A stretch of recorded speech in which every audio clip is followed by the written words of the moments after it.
thing together. Want to be able to pull this up so I can say what's up to the folks in the chat.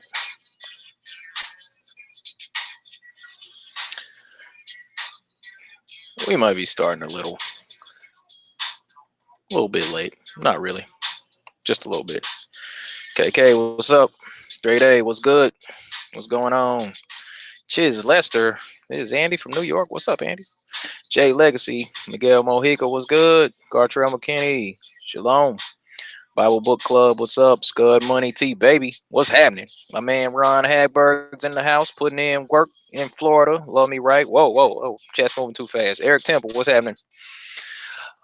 Opa Mia, Mo Johnson, Aaron Stevens, what's happening? Millie for Jesus. All right, with you. Fames.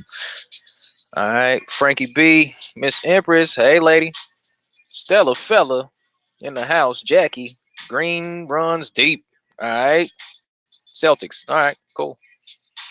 Zoli Kubi, Danu Creed, what's happening? Mouthful of gold. All right. That's what's up. That's what's up. Charles James, keeping it flat. My man Nick Havoc's in the house. What's good, dude? Ruben Ruiz, Tom G and Angeli, what's going on? Bible Book Club. Sure, thank you. Sure, thank you for that. Let me take a note real quick. I'm old school with my tech over here. What's happening? D Easy. I like that. I might have to steal that name. True Seeker Mafia's in the house. Earthling Sam was good. Appreciate you, Bible Book Club. All right, let me see. Michael T. Pyle, Seth Ramirez, Mega Bills. All right, Scott Johnson's in the house. Charles James. Earthling Sam, I didn't miss you. Lone Wolf. That would have been my spy name. that was something I want. I just like that. I don't know. It's just kind of my personality. A lone wolf. I like that. Yo Vic, what up, yo? All right, 33-degree flat earther. What's the temp? Is that Celsius or Fahrenheit? Let me know. Nim. Peace to you. All right. Well, folks are coming on in, so appreciate you.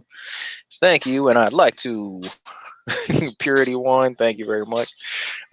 Like to welcome everybody to the wrap up.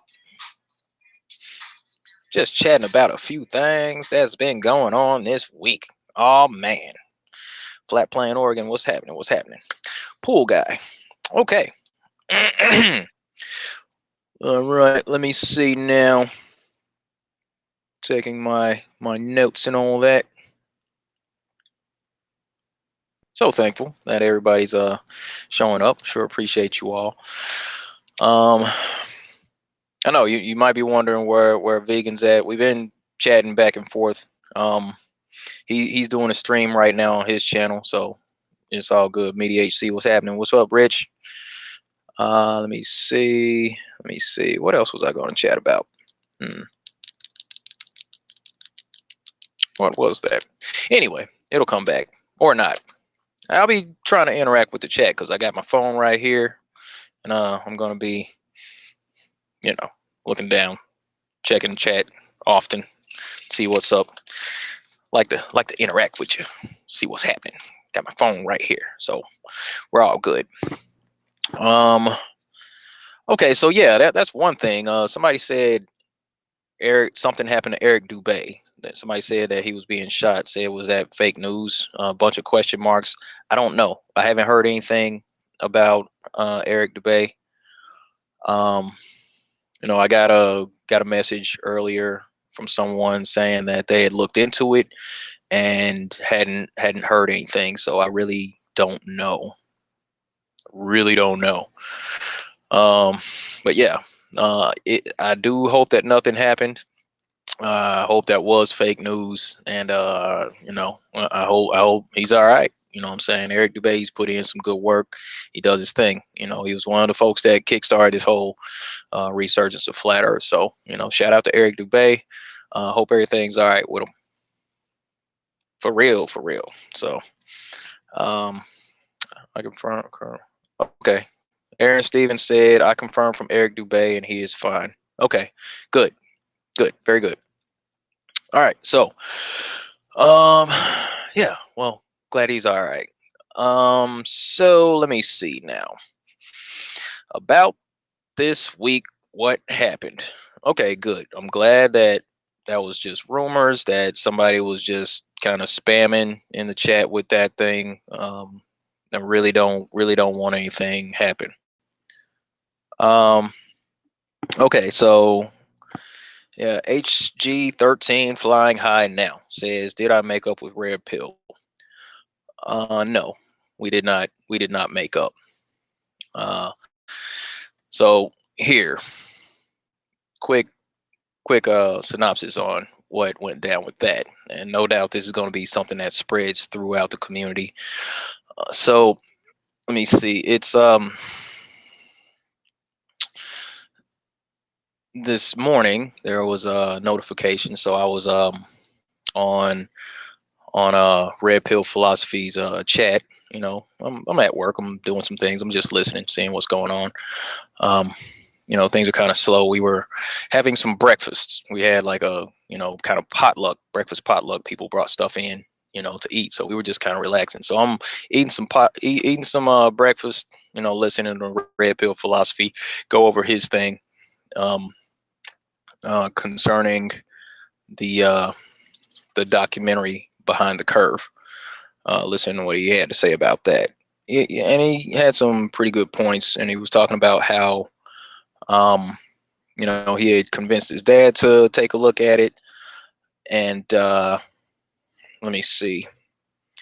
And had got him to take a look at it ultimately. So I want to be able to take a picture and get back with everybody with these super chats. I appreciate it, Rhino. Says recent mainstream articles claiming the moon is actually in our atmosphere. Van Allen belt dodge. Yes, I believe so. I'll get with you. Get back with you about that. Thank you, Rhino. Really appreciate that super chat. All right, all right. Um, so yeah, he made some good points, and he went over how his dad didn't really you know, he was really resistant concerning how things go as far as discussing flat Earth with him. And you know, he got his pops to watch the documentary Behind the Curve, and you know, he said he was supposed to like fall asleep through it because it was, you know, it was kind of late, but you know, his pops was like super interested in trying to um, you know, better understand. So they had a discussion about the documentary. They were, you know, watching videos and all that, and I mean that was cool. And the way that I see the documentary part of it is that, you know, it's just gonna end up bringing more attention to the topic.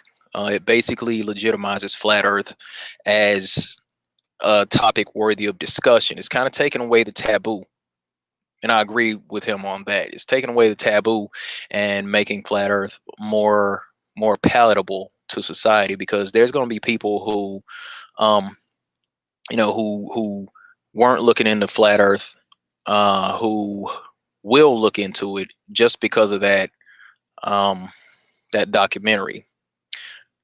And like I said, my thoughts on it. Yeah, it was a typical hit piece. It was a typical hit piece. I get that, and I don't really, you know, like how they did everything in it, but I believe it was about as fair as they were going to treat us. Um, and was there any proof that the Earth is a spinning ball provided in that documentary? No.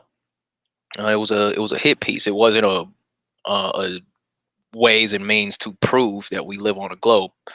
And I mean, I thought it was interesting, and I'm somebody sent me a picture, and I thought the picture was kind of funny. Um, I still don't know how to feel about this thing, because the semantics, like the name of the documentary, Behind the Curve, you know, that's kind of a simile to speak on people who are having a hard time learning something. You know what I mean, or having trouble keeping up with things. And I'm still trying to figure out how to feel about that, and whether or not this is something that's a regular thing, because somebody sent me a picture and they put me on the freaking load screen. So I mean, is this like a direct attack? They use my face as the group of people who are behind the curve? Really? Like, whatever, whatever. It's all good. Um, not even really mad at that. Not even really mad at that. I mean, not yet, but it's okay because we'll see. We'll see what happens. Time will tell, and you know, we're gonna figure out, what happens. Personally, I think that it's just gonna bring more people to flat Earth because I mean, it wasn't all good, wasn't all bad. Um, well, some people are saying it was just a closer look into how we think, how we live, how we understand things, how we see the world, and kind of just showed us that, or is showing the world that we're like normal people. And that was one of those things. um Watch it, watch it, check it out, evaluate it, and see what you think about that. Let me see. Okay. All right. So other than that, about the thing with red pill. So somebody in the chat, they said something ridiculous, and I responded to that person. You can go back and you can check it out. Not going to say what they said. I'm not even going to say what I said. If you want to know what happened, you can go back and you can watch the video and you can read the chat and see what's going on. Um, so he spent about 45 minutes addressing me because of the comment that I made to somebody else. And I conclude that I'm pretty much done with that guy. And it's I don't attack people. It's not what I do. I don't go about going out of my way to bash anyone to any degree. That's not even what I do. Not even the people that go out of their way to bash me. I don't have time for it. I don't even spend my energy doing that. But here's the thing that he may not have considered. In the community, it's understood that we have these events, these conferences, or conventions, or things like that. We gather from time to time. I understand that he travels, and I tend to travel also. Chances are we are going to meet face to face at some point, and in that moment, it will be determined whether or not he has it in him to look me square in the eye and utter the phrase, "Go back to Wakanda." And that's all I got to say about that. Anyway, like to thank you, Bible Book Club, for that. Um, but yeah, so on to Eddie. Let's talk about that a little bit. Let's talk about that. Let's talk about that. Here, hold on. No. Yeah, that one's going to be held for review. Let's relax, folks. Just a little bit. Thank you, Bible Book Club. Says Behind the Curve was a big promo for Sergeant's ego.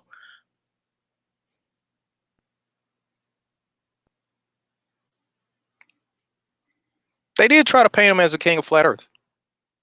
Hopefully, more critical thinking individuals will see through that. I hope so. I do hope so. Um. So anyway, about Eddie. If you saw that video I put up about Eddie Bravo and that short exchange that he had with Joe Rogan, Brian Callen, and I want to say his name is Jamie. I could be wrong, but the guy Jamie, he seems like he's kind of on the fence, and I'm all right with that. I like that. He seems curious. He seems sincere. Now Rogan and Callen, they're shills for sure. Most definitely, those guys are shills. Um, the way that Eddie handled them was, I mean, I had to make a video about that because I was so impressed with the way that Eddie Bravo took care of that situation. I mean, it was like he already had an idea. He's been kind of prepping for it. He's gotten really good at talking about flat Earth. I believe it's been about a year since Eddie Bravo was actually on Rogan's podcast talking about flat Earth, and he's sharpened his skills up. So what happened? The way that Eddie took care of that, it was really smooth.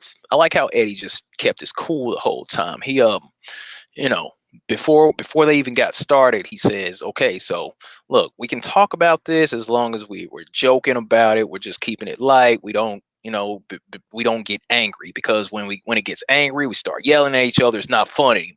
So he put that out there, and immediately Rogan's like, "Jokey, jokey." Like, yeah, yeah. He knew he wasn't about to joke. And throughout that conversation, there were points where they would use the term "I don't think" blank, or "I've never seen" blank, or "I've never heard" blank. And Eddie was having none of it. He was not swayed by any of that stuff. He was just on point, on cue. They were trying to talk over him. He didn't get upset. He didn't get frustrated. And I mean, it was just a really really cool situation how that all played out. You know, oh, NASA. You think NASA's lying? What? Why would NASA lie? You could tell that they were trying to throw off that whole talk by switching the topic. Eddie Bravo, he's wanting to talk about what actually is the largest telescope. Eddie says the Vatican owns the largest telescope. Okay, the telescope that the Vatican does own may not very well be the largest telescope, but Joe Rogan was trying to steer the conversation back towards talking about what is the largest telescope and trying to talk about that. And then Eddie just, I mean, he just smacks him around, and he just stayed back on topic. Um, by the end, he's like, "Who's they? Who's they?" Rogan's acting like he doesn't know who they is when he looked square in the camera and said that he would shill for NSA, CIA. "I swear to God, I'll make fun of that crap until the end of time. I'll make up stories." And I should have used more clips from him saying "I'll make up stories," because there was one or two times in there where he was trying to make up some stuff. And there was, and that whole thing, I'll lie to my mother. Really? Really, dude? So I thought it was important to put that stuff back out there. And if I can, I'd like to try to add more of that stuff to the repertoire. As far as, putting out these videos, because I mean, when those type of conversations come up, it's cool to be able to have the visuals going with the audio. You know what I mean? So I had that idea, and you cut that out, Ciodity. Let's not do that again. Not here. All right. So but yeah, I'd like to do some more of those. So I mean, I'll try to add some more of that stuff. But that's always fun. It's I thought it was a really good talk. I thought it was really good exchange, and how he just kind of smacked him around. He got his points in, and it was a really good chat.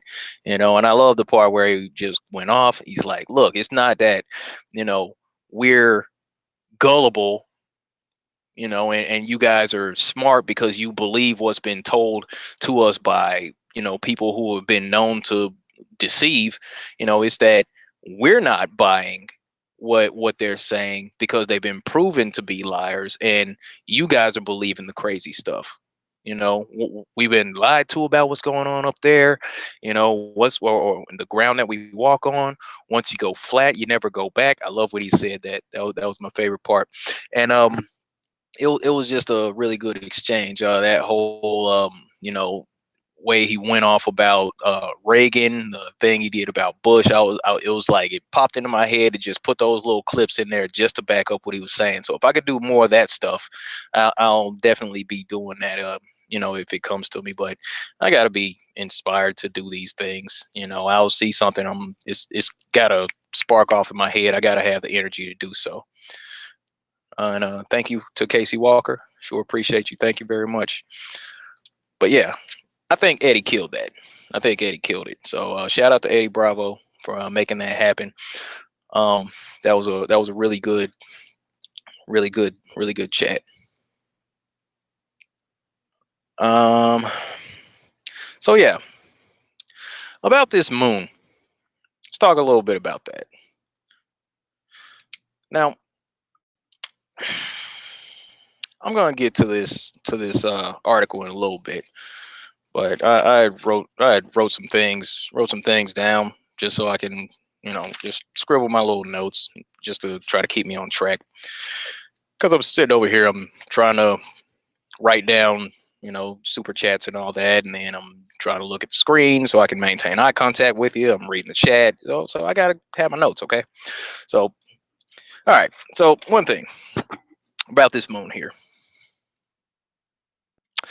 The whole idea of the moon being within the Earth's gravitational pull and being stuck orbiting around the Earth. The Earth is within the sun's gravitational pull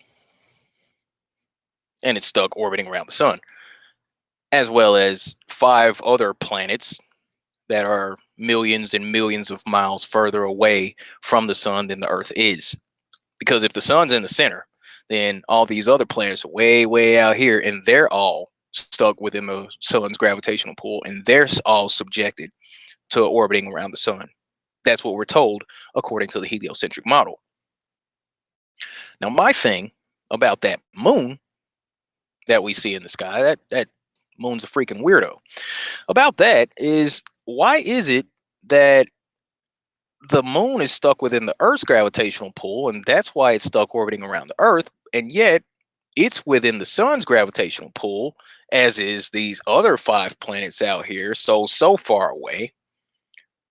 Why is it that the sun does not pull the moon into its gravitational orbit? I don't get that part. I mean, it's like the rest of the planets are like, yeah, all right, so we'll just continue orbiting around the sun, and then the moon's like, nah, bruh, I'm good. You know what I mean? It's just like, no, I'm not even gonna, I'm not even worried about that. Sun, sun's got no pull on me. I do my own thing. I'm the moon. I'm gonna orbit around the Earth. Makes no sense. The whole concept of so there's that. I mean, I'm like, why doesn't the sun steal the moon away, especially during these eclipses, which is a segue into another thing. The eclipse, I mean, that is the perfect time for the sun to steal the moon away. It's like, okay, if my head's to Earth and the moon's here and the sun's way out here, the moon is right between the Earth and the sun, perfectly blocking out, the light from the sun during a solar eclipse. So the moon should definitely be getting pulled out by the sun away from the Earth's gravitational pull.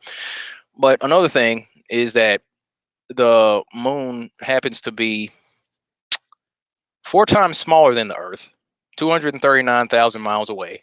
The sun is 400 times larger than the Earth and is 93 million miles away. And yet, during an eclipse, the sun fits, or the moon fits perfectly in front of the sun, as if they're the same size. I mean, even then, we go outside and we see the sun. I use the sun gaze. I'll watch the sun going down in the distance, and I'll look square at the sun, look directly at the sun, and I mean, it looks about the same size as the moon when the moon is in its full moon phase, as it was earlier this week during the was it the snow moon is what it was called. I didn't get to look at it. It was like raining out here. They spray during the full moon out here. I don't think they want me to do another one of those full moon time lapses, honestly. Sometimes feel like they do that just for me. Anyway, but so there's that aspect. Like what the moon doesn't get pulled away by the sun. The moon is just happens to be the perfect size to block the sun during an eclipse. The moon. I always say someone asked me about the moon, and my immediate response is, dude, the moon is just weird. Okay, there's a lot of stuff that's off about this thing. Another thing about this moon, I wonder, I do wonder about the whole aspect of tidal locking. Now, what do I mean? Well, we all know this, because we actually trust our senses and we actually take a good look at our reality. And we know that when we see the moon, we only see that one side. Okay. We only see that one face of the moon. We see the little, man on the moon face, what some people call it like a rabbit shape. Some people have hypothesized that what's uh, on the moon, the craters and the shapes of it is like a reflection of the earth. Whatever.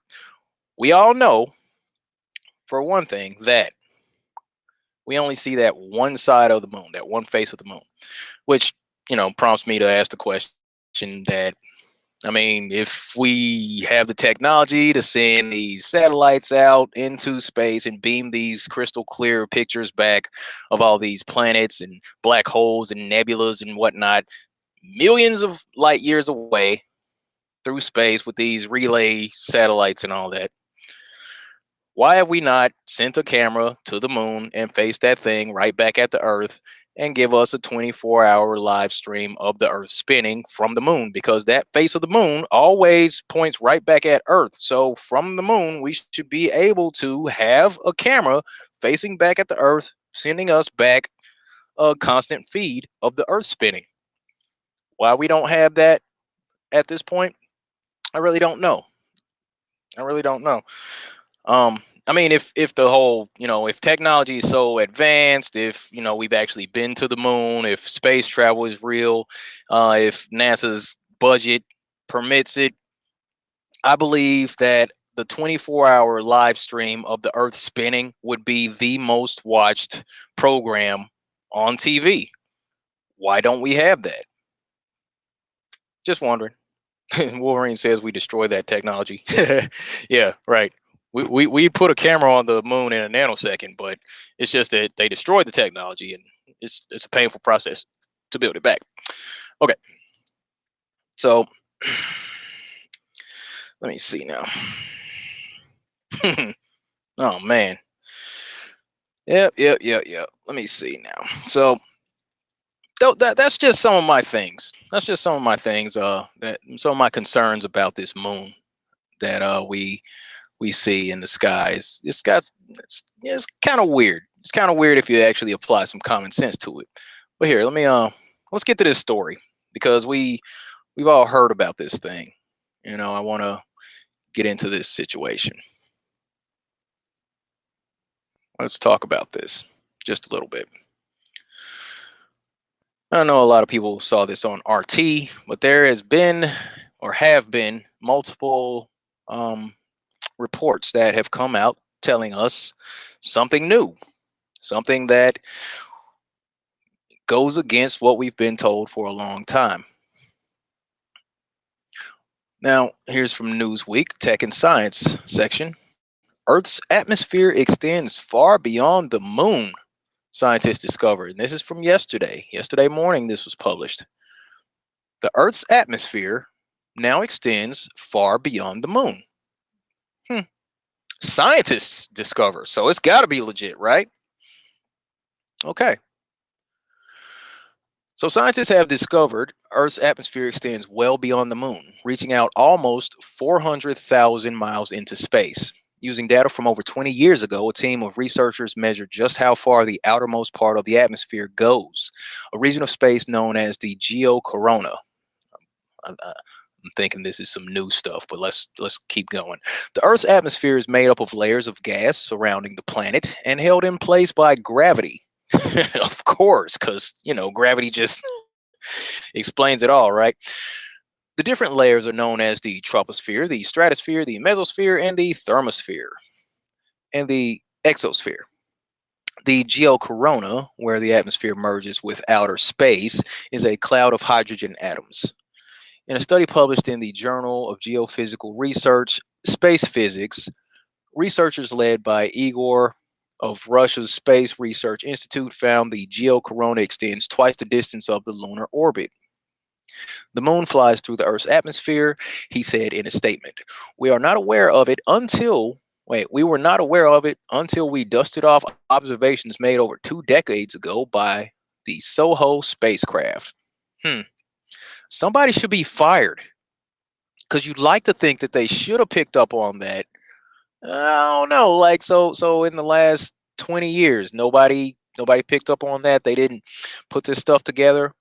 This is NASA. These are highly paid scientists. They're supposed to be on top of this stuff.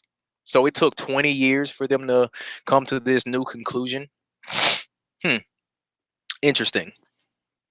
The hydrogen cloud was mapped in the 1990s by NASA and the European Space Agency using the Solar and Heliospheric Observatory, SOHO, instrument. The initial aim of SOHO was to study the sun's deep core. Study the sun's deep core? They want us to believe that something can actually bore to the sun's freaking core. Oh my goodness. Okay. It orbits Earth at a distance of almost 1 million miles. That's around 3 times the distance between us and the moon. How convenient. And we have the graphics here. So what we're saying looks about like the atmosphere of the Earth extends way back here. Okay, this looks like the North Pole.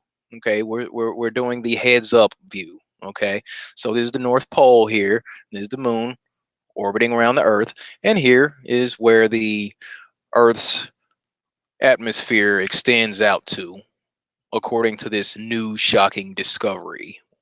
And this is all happening because the Earth is on this constant trajectory because this is the direction of the sun. All right, so yeehaw. All right. Igor and colleagues decided to retrieve old data from SOHO to find out if it could provide a more detailed view of Earth's atmosphere. Hydrogen atoms and the sun interact in such a way that it can only be observed from space. The light emitted is absorbed by Earth's atmosphere, so cannot be observed terrestrially because of its distant orbit. SOHO was able to measure the light being emitted in the geocorona to find out where the hydrogen cloud ended. Findings show the geocorona extends over 390,000 miles. Wow, that's awesome. Okay, so here's the new discovery that we've been wrong all this time. We've been wrong about all this. All this time we've been off our game is what the scientific community is now telling us, that they have been misled, that they've come across some new information, and this is what they've come up with. The moon is now within the Earth's atmosphere. Now, I'm not going to pull up the good old Hebrew cosmology of the dome and the sun within the firmament and all that stuff. But that's basically what we've been saying this whole time. We don't believe that the moon is 239,000 miles away. One of the early observations that I made when I started doing flat Earth videos, it was shortly after the spirit level video when I'm being attacked. It was after work, and I stayed back and I zoomed my camera down the road. I had my P900. I was in the middle of the road, and everybody was gone. It was just clear. So I'm out in the middle of the street. I take my camera, or I drove my car. I drove my car down to the end of the road. So I go down this long empty road for about let's say 1.7 miles, something like that. So I go and I'm watching my odometer. I stop at this four-way. I say, okay, I'm going to stop at this four-way. I'm going to reset my odometer, my trip monitor, that is, to 0. I'm going to drive down this road. I drive down the road 1.7 miles. I drive down as far as I can. And further down the road, I see a tree line in the distance. I'm like, okay, so let's say this tree line's about 2 miles away. Okay, something like that. All right. So I come back down the road to the four-way, that 1.75 miles back down the road. I pull out my camera and I zoom out to that tree line. Now, on that day that I did this, the moon was still in the sky, and I could still see the blue through the moon. It wasn't full moon; it was just, like waxing, waning, some crap like that. Waning gibbous, no telling. But look, um, I pull out my camera. I zoom in on the tree line. Now, from that road, I go zoom into that tree line, and it became blurry. It wasn't as clear. Okay, it looked like there was atmospheric distortion. It was just kind of wavy. I couldn't make out the details perfectly on the tree line, two 2 to 2.5 miles away. I couldn't do it. I zoom my camera back in and I tilt it up. Zoom in on the moon. Got really close. You know how the P900 does when you take the time to actually zoom in on the moon. I could see the craters. I could see the edge and all that, where the shadow starts to, just okay. I'm like, it's the moon. Then there's that edge right there, and you can see the blue sky behind it and all that. And I'm able to get in on the moon and move the camera around, and I could see plenty of the moon. I could see plenty of detail very clearly on the moon. And I ended that video not making a claim. I said time after time, I'm like, look, I was watching this tree line that was 2 miles away. I couldn't zoom in and get a clear shot of that tree line. I couldn't see the leaves. I couldn't see the details. I couldn't see birds in the trees. It got, it got blurry after a little bit. I zoomed back on the moon, and I could make it out very clearly as far as the craters, the shadows, and all that stuff. I ended the video by saying, I am not saying that the moon is only 2 miles in the sky. I am not saying that. I'm not saying the moon is 2.5 miles in the sky. I'm not saying that. What I am saying is what happened. Just giving a quick recap of what happened. I zoomed in down there, 2 miles away to that tree line. Wasn't clear. I zoom in to the moon. It is clear. I don't believe the moon is 239,000 miles away. That's all I'm saying. That's all I was saying right there. Okay. Um, so that was it. The moon, I don't believe that thing is 239,000 miles away, and we've all been saying that for a long time. The moon isn't that far away. So my question is, how did they miss this? All that time, all that time, all that time, all these years. Even those 6 moon missions that they faked. How did they not know that while they were traveling to the moon that they were still within the Earth's atmosphere? These are supposed to be the brightest minds on Earth. These are like rocket scientists, right? How did they miss that? How did they not know that even while they were on the way to the moon, that they were still within the Earth's atmosphere? That's odd. That's really odd. Um Now, other than this saying that the moon is closer, there is the question, how did they miss that? I really do want to know that. Shout out to Dr. John D, working on the peer-to-peer preliminary results and all that. Doing some observations this weekend, I believe. So shout out to Dr. John D, Roxanne, the globalist denier, the crew over there, Trinity 4.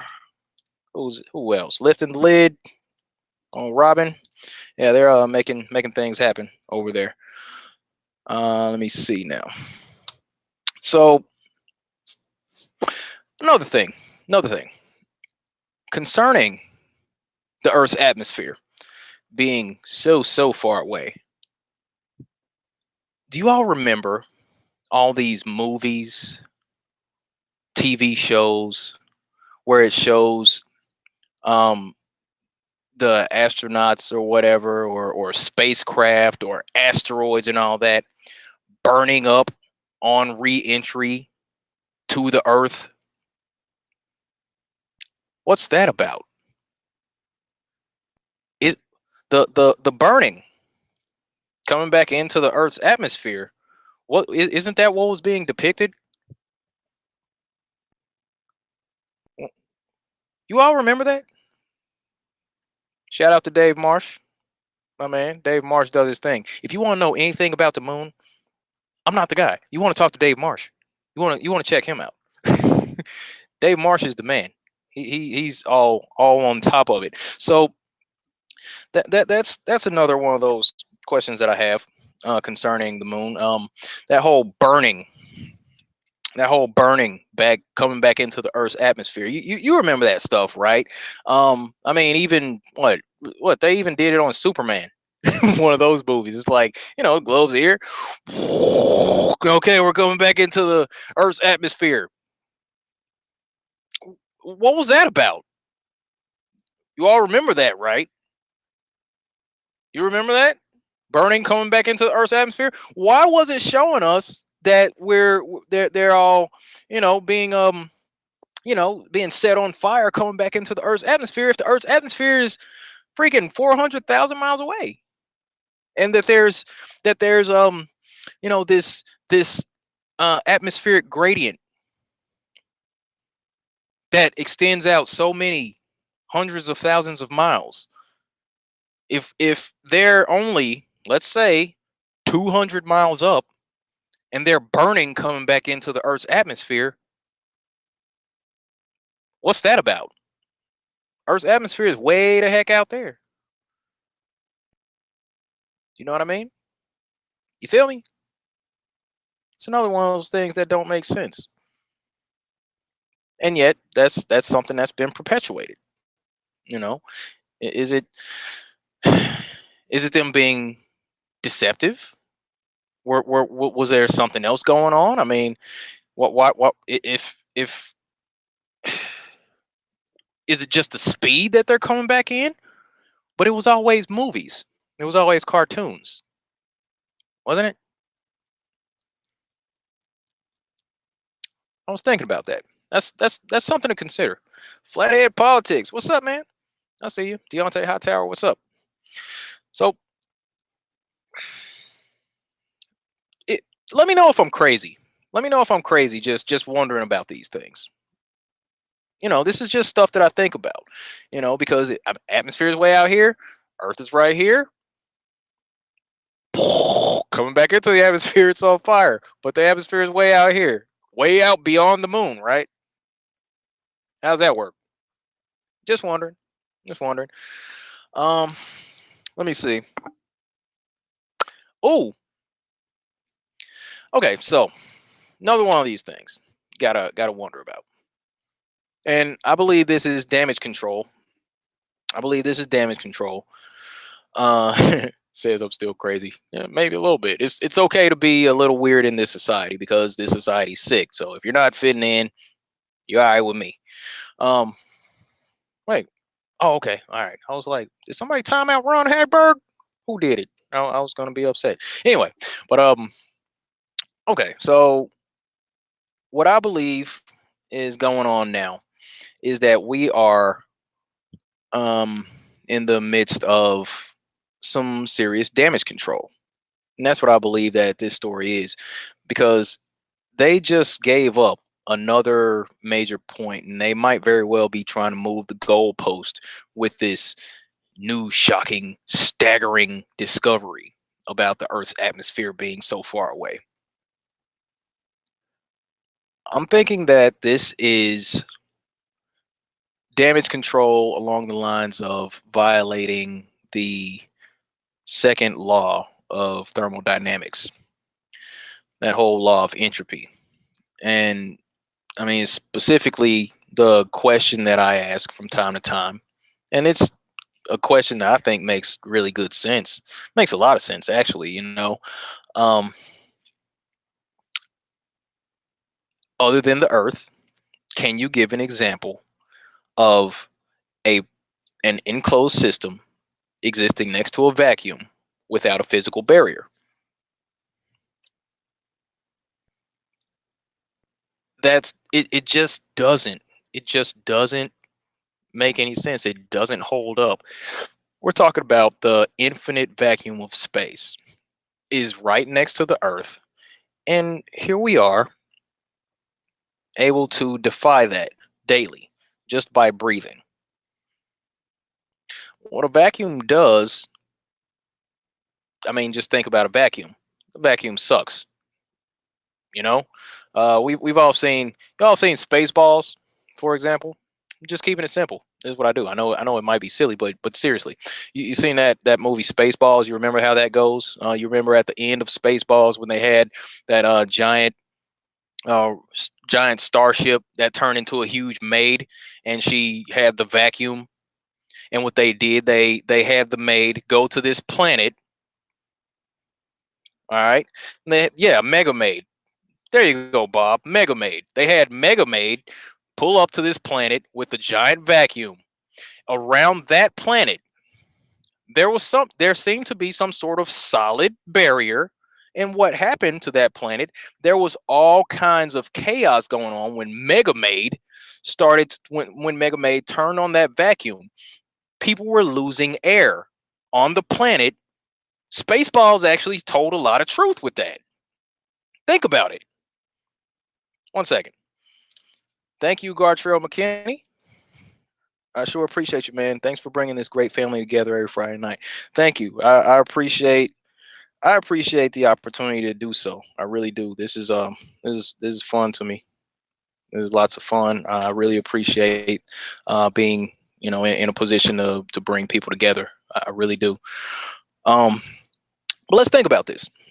So what they did on Spaceballs, they had Mega Maid come to this planet. Now, around this planet, for some reason or another, I mean, they were out in space. There was no physical barrier, seemingly, around this planet because the planet was out in space. There wasn't a physical barrier. I mean, if there was a physical barrier between the planet's pressurized system and space, what the heck was it?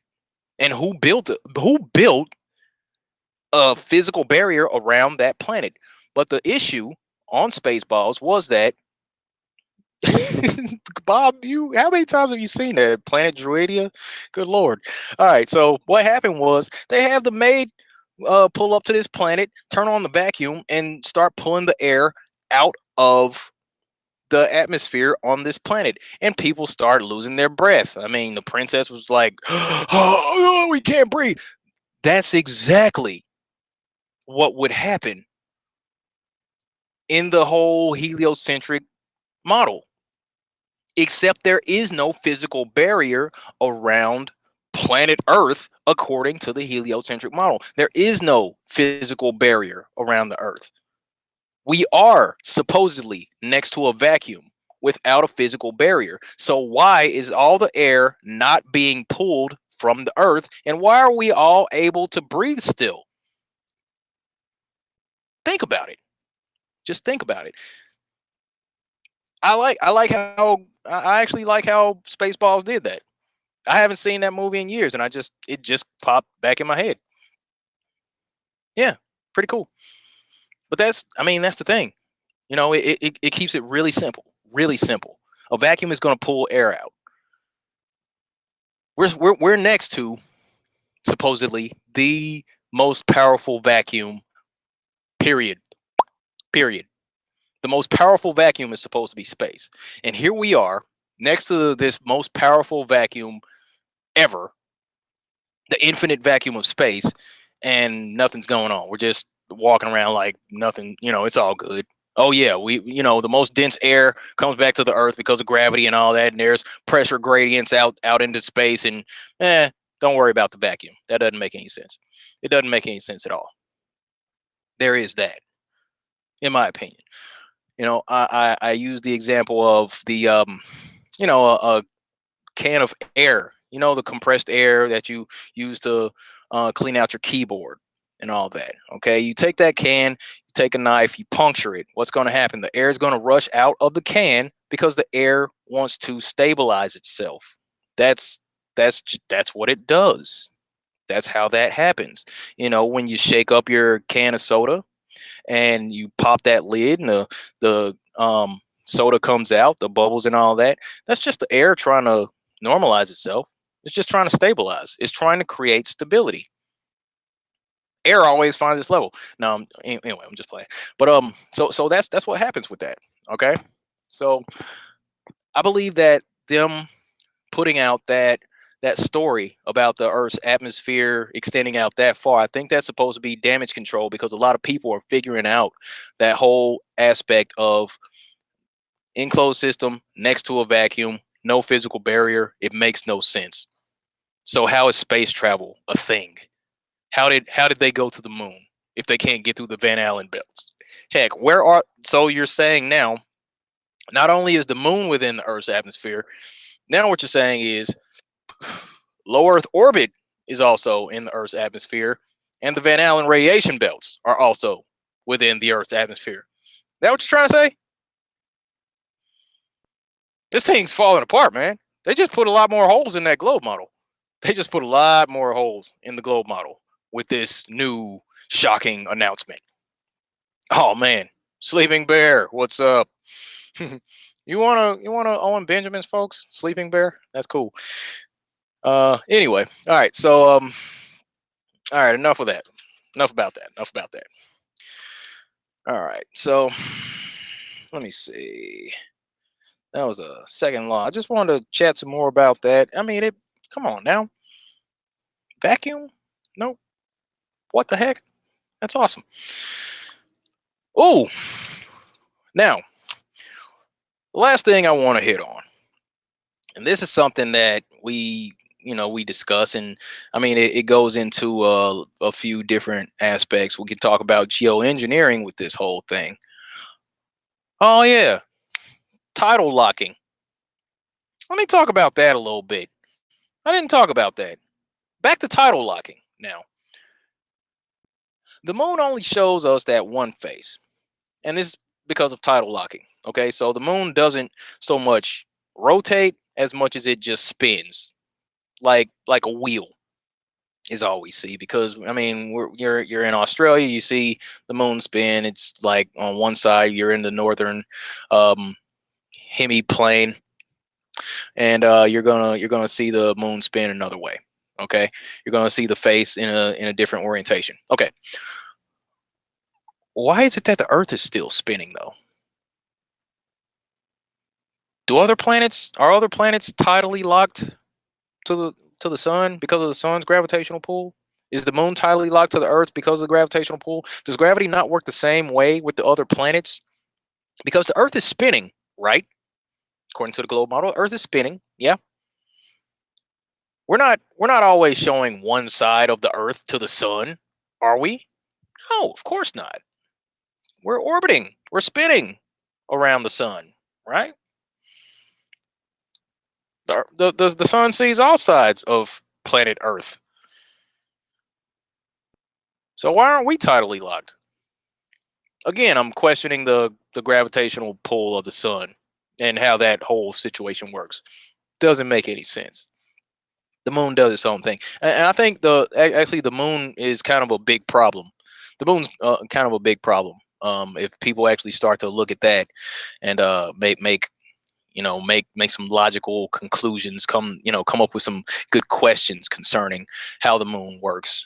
So there's that. It's just, come on, man. All right, so that was tidal locking. The Earth is not tidally locked. The Earth is still spinning, they say. And come on now. Another thing, we talk about geoengineering. We don't call it chemtrails anymore. Geoengineering, and it was recently revealed and put out that they will be spraying aerosols into the atmosphere, the lower atmosphere apparently, because the atmosphere is now like 400,000 miles away. Anyway, so it's now being revealed recently that they will be spraying chemicals into the atmosphere starting this year in order to block the sun, in order to mitigate climate change or global warming.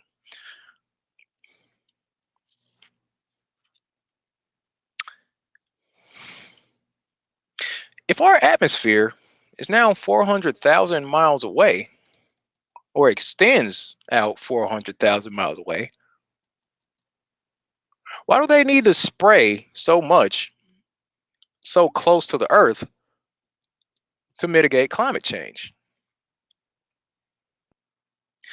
I thought that the whole idea, I thought that the whole idea was to kind of block the sun's rays to slow down. Because we used to hear about greenhouse gases, things like that, the greenhouse effect, and you know how a greenhouse works. A greenhouse is an enclosed system.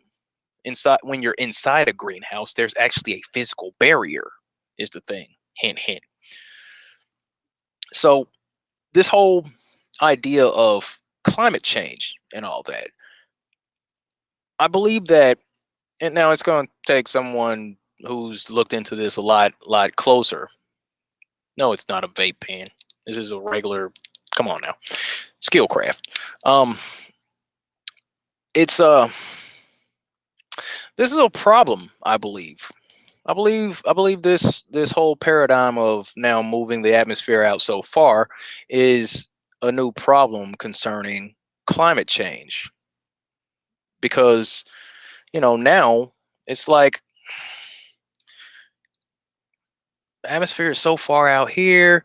The climate was supposed to be so, you know what I'm saying? It's like the enclosed system and all that. It's only affected by the lower atmosphere, but the atmosphere is way out here. You know what I mean? Are we putting this together a little better? You're gonna have to look more into this whole climate change thing, because it was just something that I came up with not too long ago. I'm not an expert on climate change. I'm not even going to pretend to be. However, I believe that this whole new paradigm of the moon being inside of the Earth's atmosphere is going to be an issue as far as that whole climate change thing, because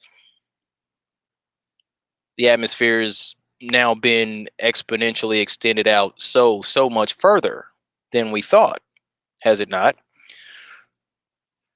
All right, I got ROD's perspectives. Thank you so much. I sure do appreciate you. ROD's perspective says the great lie is falling apart and coming to an end. I couldn't agree more. And I do appreciate your input. Thank you. Thank you for that. Thank you for the super chat. But yes, absolutely. Here, let me see what's going on. Just a second. All right. So yeah. And then beyond that, concerning this whole global warming, climate change thing. Now watch this. We've all heard about that hole in the ozone layer, right?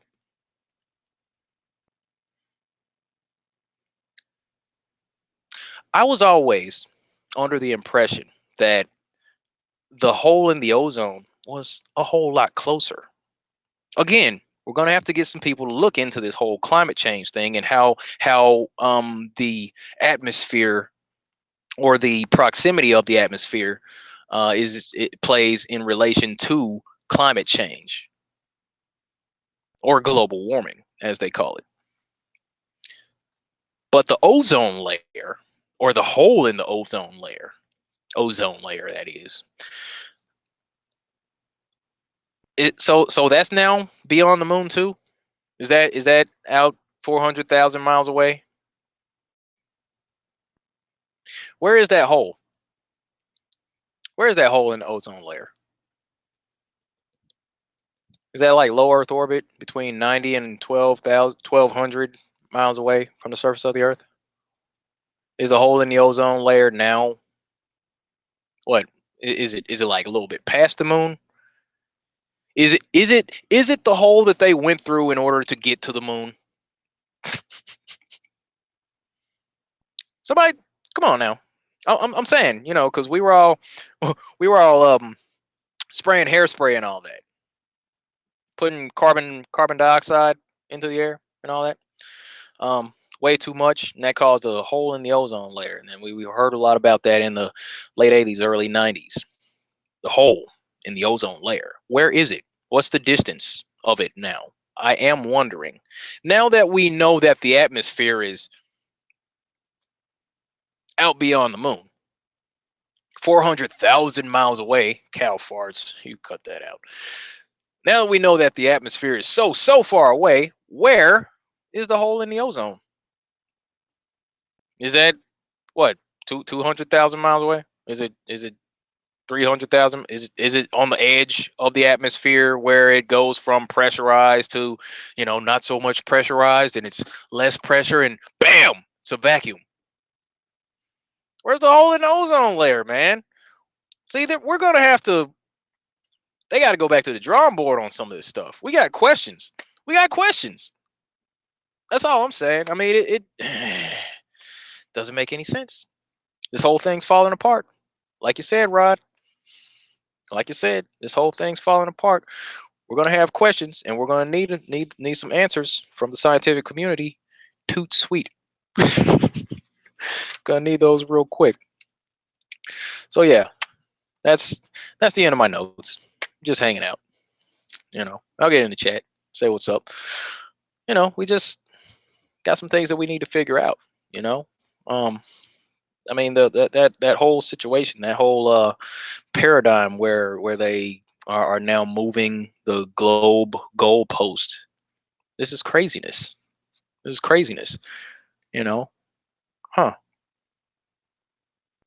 So I guess gravity kicks on at some point, and now the moon can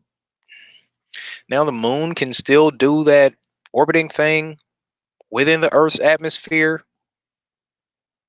because of the Earth's gravitational pull, but Earth isn't really pulling the moon towards it because it's still out there. I mean, is it falling towards the Earth now that it's in the atmosphere? I mean, what's going on here?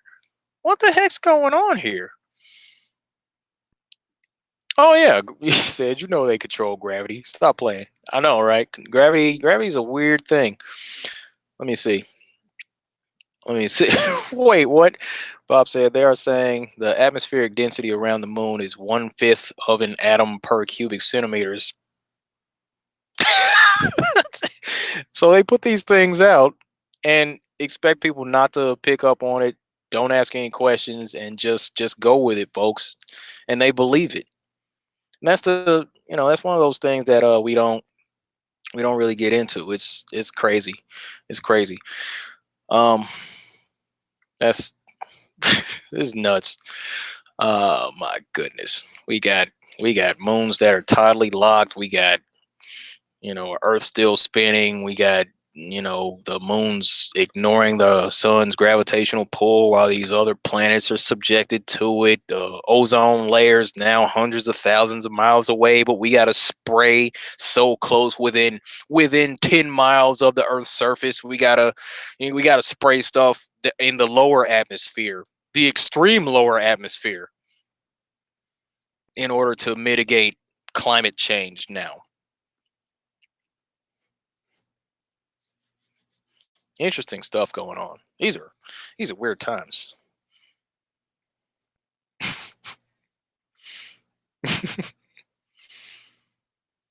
Oh man, said it'd be cool to have me and Owen Benjamin team up. Yeah, I guess that'd be cool. I don't know if is it ever gonna happen. I don't know. There's no telling. You know, it's flat Earth, man. Everything's up for grabs. We can, there's no telling what can happen. Anything's possible. Yeah, I feel like they're just blowing smoke, just blowing smoke up your pants leg. You know what I'm saying? Like it doesn't make any sense. Oh yeah, by the way, those moon rocks that were passed out as gifts from these astronauts, those moon rocks that they retrieved from the moon, brought them back to Earth all the way from the moon. They brought those things back. handed them out as gifts. And it was determined that they were just pieces of petrified wood. Weird. You'd like to think that they would bring back real moon rocks. I mean, because if you like, go to the deserts in Nevada or whatever, and you want to pick up a rock souvenir for somebody that's back home where you're from, you're like, yeah, I was out at this place and I picked up this rock and I brought it from the Nevada desert. Why would you not actually bring back an actual piece of the moon? Why are you bringing back freaking moon petrified wood? What the heck's going on with that? How's that work? I don't know. I don't know. It's weird. It's weird. That's just another one of those things. The video of those guys on the moon. You'd like to think that it would be just insane to actually step out of a spacecraft and take steps on the moon, but they're all playing golf, driving around on a dune buggy, planting flags, just bouncing around and all that. You know, got a flag on the moon that's blowing in this imaginary space wind. I guess that could explain why the flag was blowing while they were on the moon, because they were still within the Earth's atmosphere, right? Maybe that's where the wind was coming from. Huh. I guess they just fixed that, right? Maybe I just fixed that for them, right? They were just hanging out on the moon. That's why there was wind. Of course. That's why the flag was blowing. They were still within the Earth's atmosphere. So there was wind on the moon. There you go. There you go. Problem solved. Like what? Come on, man. And then it's, solar winds, you know. Isn't that a thing out in space? Isn't that something they talk about in space? Solar winds. What the heck is solar winds in a vacuum? There's wind in a vacuum, but apparently they're not. In a vacuum, not on the moon. No, they're not in a vacuum on the moon. There can be solar winds. There can be wind. Period on the moon now, because they were still within the Earth's atmosphere. Because the Earth's atmosphere now extends, almost 200,000 miles beyond the moon. Why the heck not? Why not? So yeah, I guess they use that to. Yeah, I know. I'm like, he said, Jelly Bees, like, did the Van Allen radiation belt move? I guess. Although there was the guy from NASA, talking about the Orion spacecraft and how they're testing these building block components to see if they can, perfect it to a point to where they can actually travel through the Van Allen radiation belt. You know, they got to go through it twice. Once out, once coming back in. Craziness. But hey, said, all right, all right. Shout out to Chase of Chase of BABT Bapt. All right, said NASA's gonna bring you in as a script writer. Oh no, I certainly hope not. That'd be a bit much. I'm not writing a script for these knuckleheads. I'm not even gonna play that game. But yeah, I sure appreciate you. That's funny though. I'm saying they need some more creative people out here. You got Rob Simon out here. Um, yeah, okay. Anyway, yeah, I mean, you had Rob Simon talking about how these pictures of the Earth, they have to send the satellites and send back strips of data, and they collected enough data after so long that were finally able to splice them all together, and then create a good composite of the Earth. And then he's talking about how he's taking out clouds and adding a specular highlight and shading the oceans to the based on the amounts of phytoplankton and all that good stuff. Why aren't they taking real pictures of the Earth again? I just wonder about these things. Why do we have to take strips of data? Why are satellites picking up just strips of data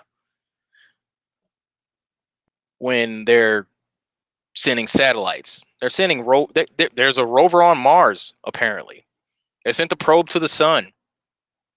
Okay, the Hubble telescope is out there with its with its little little accompanying satellite taking pictures of the Hubble and sending those pictures back. The Hubble's taking pictures out in space, sending pictures back, and there's another satellite taking pictures of the Hubble while the Hubble's taking pictures of whatever, sending those things back to the Earth. So there's the Hubble, and then there's the other accompanying satellite taking selfies of the Hubble, both sending back pictures. Why don't we flip the Hubble around and take some pictures of the Earth instead of doing this little thing with the strips of data and then wrapping them around a ball? What's up with that? You do wonder. I wonder sometimes. These things kind of keep me up at night, just wondering about this stuff. But anyway, it's all kinds of fakery going on. All right, Miguel Mojica, sure appreciate you, man. Sure appreciate you, sir. All right, my man. All right, folks. I don't want to spend too much time just ranting about this stuff, but I mean, seriously, these are, we have questions. Let's continue going into these things. If there are anybody, or if there are any of you kind souls out here, any of you globe skeptics, of you intelligent, beautiful, compassionate people out here on the plane making things happen. If you happen to be an expert at these aspects of climate change, if you look into the radiation belts, if you were really big on, I'm wondering about this whole climate change thing and how this is going to be affected by this whole atmosphere moving out and all that. If somebody has the details on that, please make some videos about that stuff and how it plays in with the atmosphere being so far away, because I'm pretty sure climate change is predicated on the proximity of the Earth's atmosphere as we know it. And then if you got time, go back and watch Spaceballs, because it tells a lot of truth about the whole vacuum next to a planet with the. Okay, so anyway, my man Miguel Mojica says solar winds. I know, right? Ridiculous. Wind in space, people. But yeah, that's all I got for this one. I just wanted to hop on here, hang out with you for a little bit. That's the wrap up, folks. And I really appreciate you all coming to hang out with me. And, just going to go ahead and wrap this thing up, saying goodnight to the folks in the chat for a little bit. Want to say thank you to, got Crystal, a child of Yahuwah. Got Censored Truth. I got my man Adam, the Flat Assassin, in the house. Chris JJ.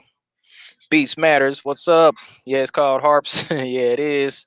Amanda F.E. Globe Denier. Deontay Hightower. Garrett Jacobson. Oh, you got a message deleted. You behave. One Neo. What's up? JL the Seagull. Fred Al. Denal. Wait. Flat Earth Land. You did that on purpose. Real Earl. What's up, man? Thank you, Gartrell McKinney. Appreciate you. Juanita. True Sense FE. Hey, what's up, Jen? Sure appreciate you. Flat Earth Music, Redbone 927, Random Variable, Christina Miller, David Starr, Honey Love, Ego Smack Sequel, Sleeping Bear, Miss Empress. Thank you, lady. China Miss Jones in the house. Gustavo, you just came? All right, you got to go back to the beginning. I'm sorry, I'm almost out of here. My man, Flathead Politics, sure appreciate you, sir. War Beast, what's up, Singe, man? Love me right. You have a good night. Have a good evening. Flat Plain, Oregon. All right, Bob. Take care. Have a good show on Sunday, my man. Aaron Stevens, a non-cash Assault Bravo 14. Safarella, how you doing? Jelly B. Appreciate you. Cheddar Bomb. All right, JC Edmond, Midi HC. Flat Earth Response, Sona Sasquatch. All right. Special thanks to Casey Walker, Bible Book Club, ROD's Perspective. And another thank you to JL the Seagull. Peace and love to you, fam. Sure appreciate you. Sure appreciate everyone. Let me see if I got all these. Got the few super chats up. My man Miguel Mojica. Sure appreciate you, my man. Chase of BABT. Sure appreciate you. My man Gartrell McKinney. I sure appreciate you. Rhino, thank you so much. And that'll be all we got for this one. Appreciate you, Roderick. Flathead Politics, Virginia Chase, Shalom. Oh, my goodness. Anyway, Ace McLeod, my man. All right, folks. You all have a good night. As always, be good to each other. Take care of yourself and stay flat. That's the wrap up. We'll see you next time. Thank you.